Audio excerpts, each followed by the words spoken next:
Olá, bem-vindos à segunda temporada do Em Nome de Todos, o podcast das Irmãs do Coração de Maria em Portugal. Esta temporada é dedicada à história e à vida de mulheres de esperança profética e hoje vamos começar com a irmã Isabel Granjon, que é a líder da área de Portugal. Bem-vinda, Isabel. Obrigada, Luís Pedro. Que gosto de estarmos aqui para iniciarmos esta segunda temporada, para falarmos um bocadinho sobre a tua história, já sabes, portanto vamos ter que entrar aqui um bocadinho no teu percurso de vida e na tua esperança também para a tua vida. Queres falar-nos quem é Isabel Granjon? Ai, meu Deus, olha, nasci em Viseu em 1960. Já lá vai um tempinho. Já lá vai um tempito. Vivi sempre com os meus avós paternos e os meus pais. Sou a mais velha de 3 irmãos. Portanto, tenho 2 irmãos, o Pedro e o Paulo. E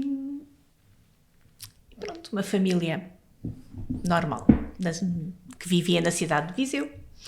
E, portanto, eu fui lá crescendo e fui-me conhecendo também, pouco a pouco.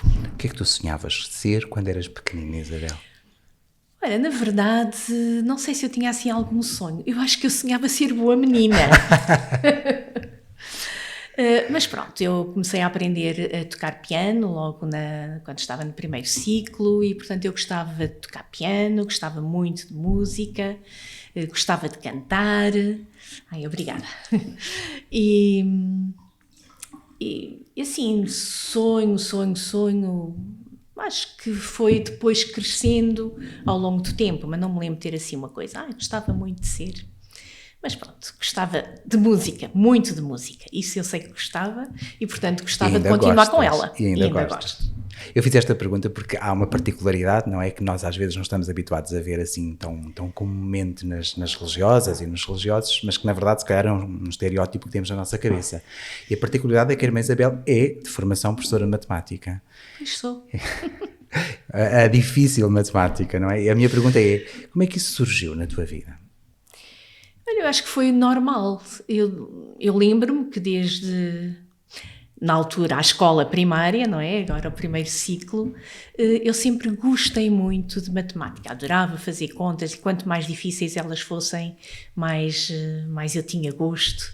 E, portanto, sempre tive queda para a matemática e assim continuou até chegar à faculdade. Portanto, Foste para a faculdade para Coimbra? Fui para Coimbra. Portanto, eu apanhei aquela fase pós-25 de Abril, portanto, houve o ano propedêutico e pronto. E depois, quando se colocou a questão, e agora? Como é que vamos, como é que vai ser? E que curso? Para mim, eu não tive dúvida nenhuma, seria matemática. Pronto, claro que depois matemática é difícil, quer queiramos, quer não. Havia coisas mais fáceis, coisas que eu gostava mais, coisas que eu gostava menos. Mas depois, pronto, fui professora no Sagrado, em Lisboa, tirando o estágio que fiz em Oeiras. Estive 6 anos como professora no Colégio de Lisboa. Do colégio, sim, não te vou perguntar. Do colégio gostei imenso, e principalmente das pessoas que estavam no colégio.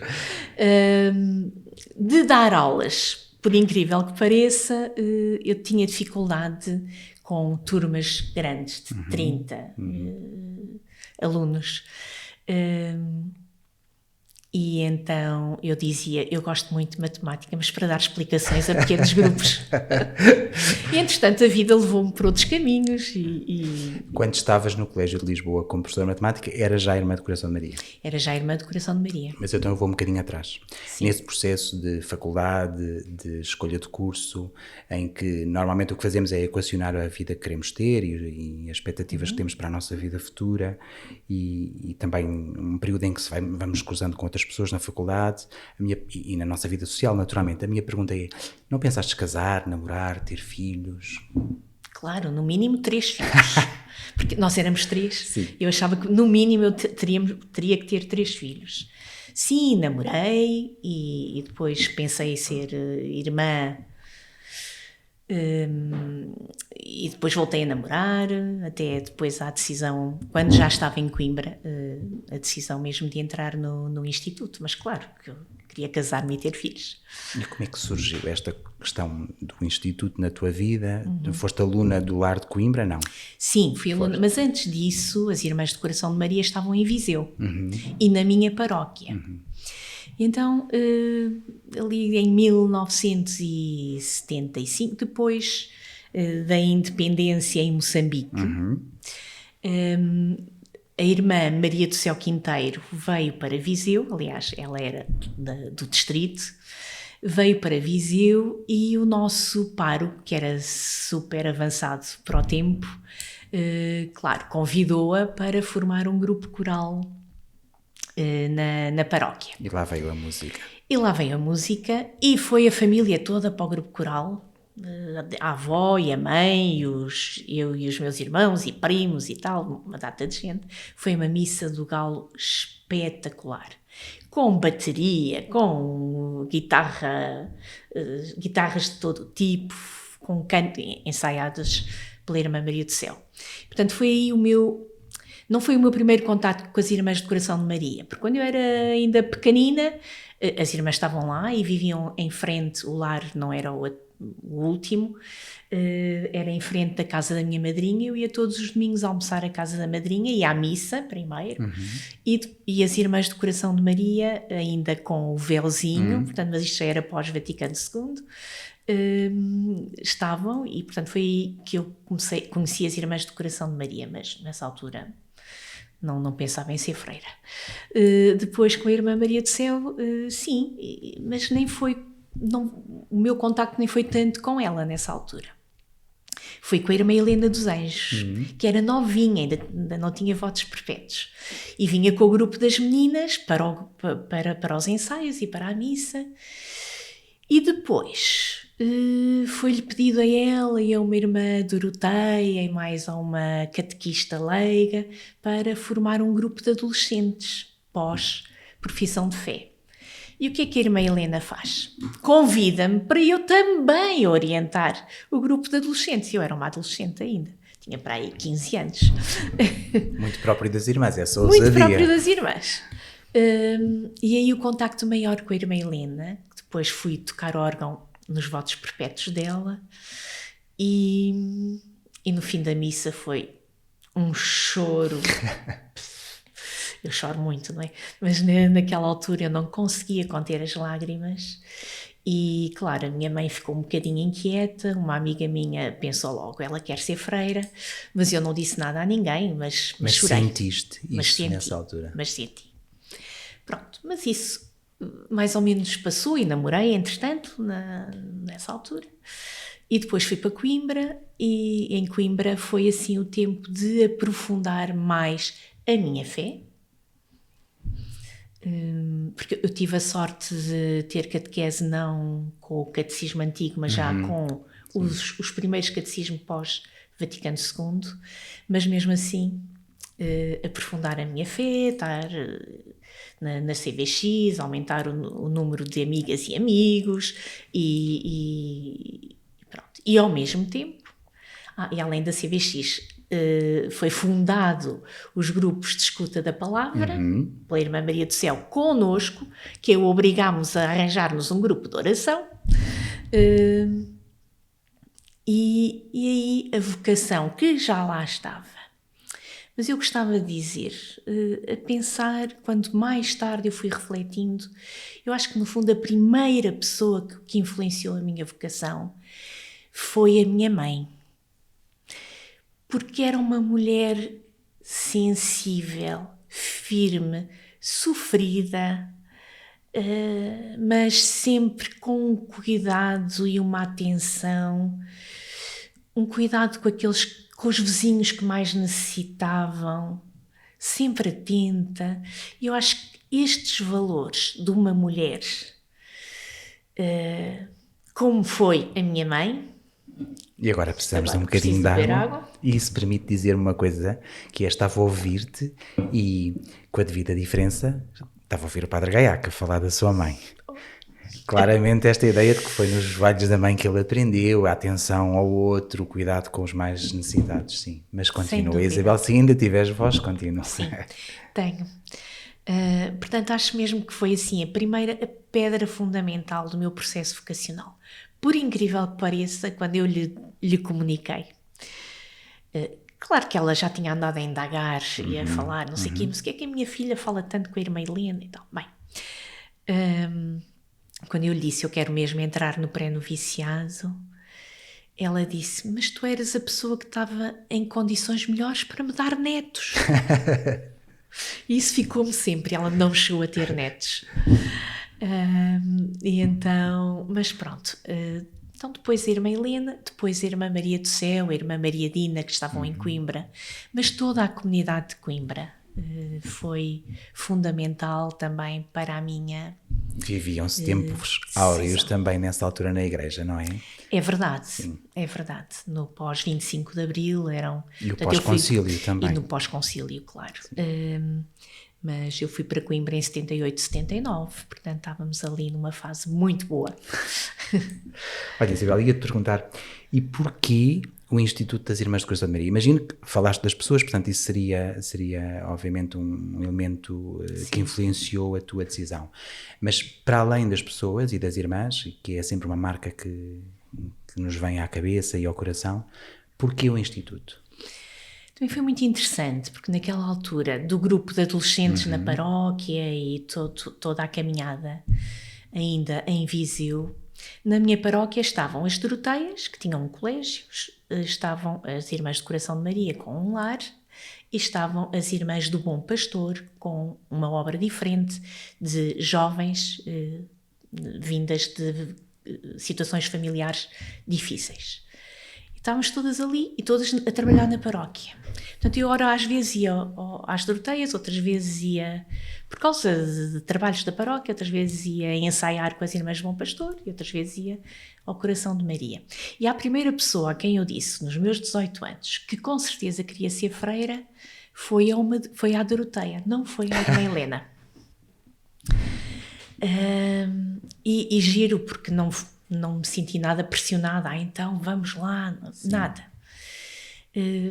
Bonita a liberdade nessa altura da irmã Doroteia, a liberdade com que me deixou. Mas sem dúvida que,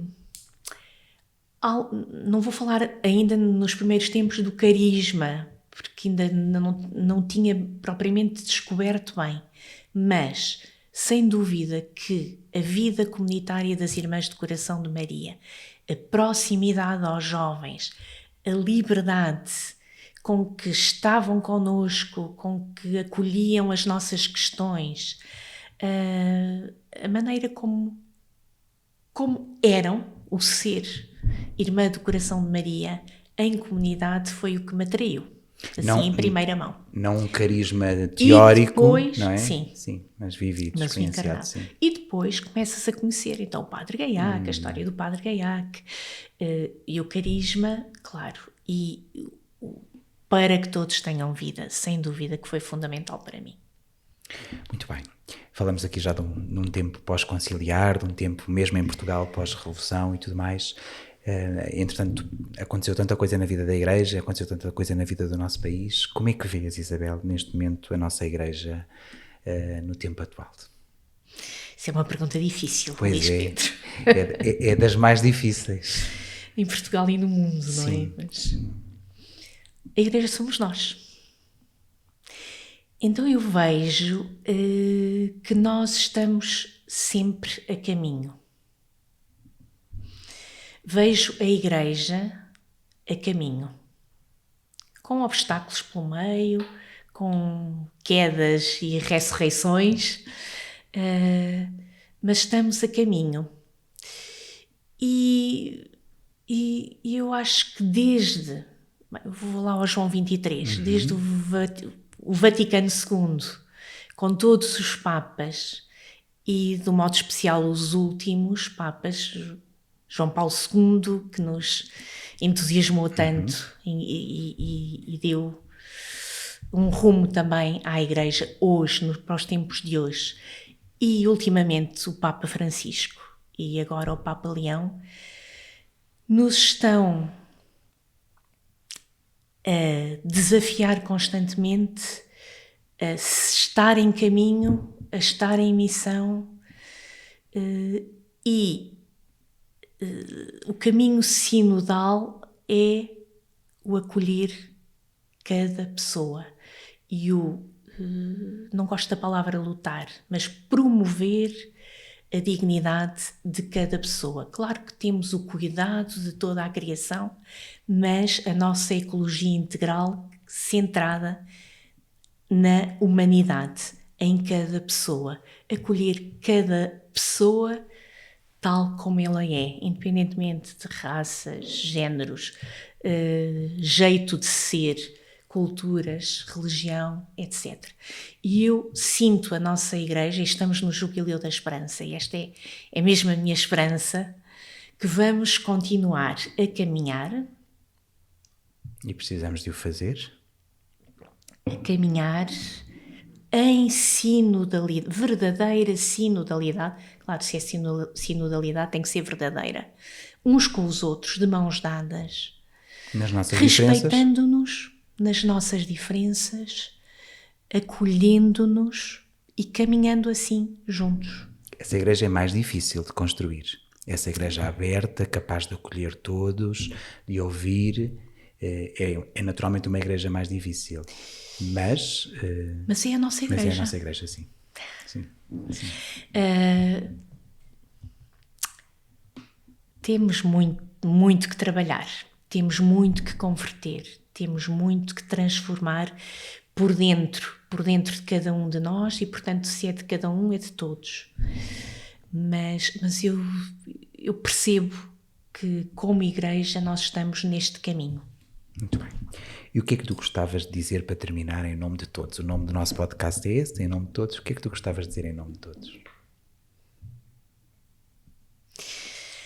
Olha, eu vou pegar no primeiro parágrafo das nossas Constituições. Não sei se vou conseguir dizer textualmente, mas é: Deus chama-nos, e chama-nos a todos. Chama-nos a uma caminhada na fé, a uma vida de relação cada vez mais íntima com Ele. E chama-nos a seguir Jesus Cristo e a deixar-me-nos transformar, não é assim bem o que dizem as Constituições, mas é a deixar-me-nos transformar pessoalmente para podermos que o mundo todo se transforme. Então é isto que eu gostaria de deixar a todos, em nome de todos. Caminhemos na fé, deixemos-nos transformar pelo amor de Jesus em nós e proclamemos que Jesus Cristo veio para que todos tenham vida. E a tenham em abundância. E a tenham em abundância. Obrigado, Isabel, por esta conversa tão boa, por nos teres contado, inspirado com a tua história pessoal, com a tua vocação, com a tua esperança para o mundo. As Irmãs do Coração de Maria sentem-se assim, estas mulheres de esperança profética que querem trazer ao mundo essa vida e abundância. No próximo podcast vamos conhecer outra mulher de esperança profética e até lá contamos que possam ouvir voltar a ouvir no coração. Foi uma boa conversa com a Irmã Isabel Granjon. Obrigado. Obrigada, Luís Pedro.